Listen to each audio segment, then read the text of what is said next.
So, what's up mga keepers? Good morning. Yan, nagtimpla pala tayo ng Max Growth. Ito pala na gamit natin ngayon is spirulina na Max Growth. Yung unang gamit natin is yung pudding. Ito naman yung pina-improve sa Max Growth.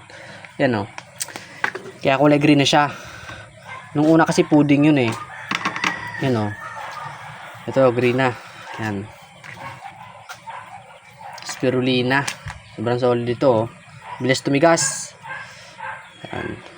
Kaya bibilis lumaki ng isda natin kasi pakain natin dito sa backyard natin is Max Growth. Yan. Lalagay pa natin sa yellow basket yung link para kapag mag-order kayo is mabilis nyo na lang makita. Yan. Kahit mainit nito, pakain natin itong Max Growth. Ano, ganyan lang tayo tumimpla dito. Ano. Food trip agad yung mga fry natin. Yung mga 1 week old na fry. Ano.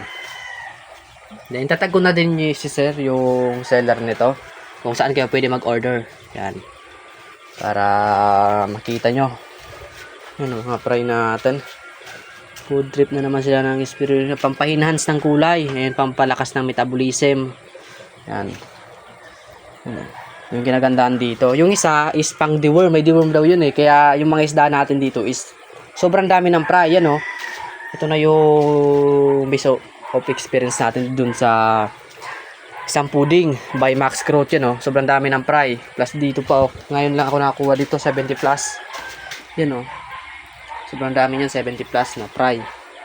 Kaya yung mga gusto dyan ulit na umorder ng Max Growth, yan.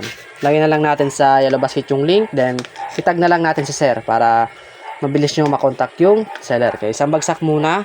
Kamal man.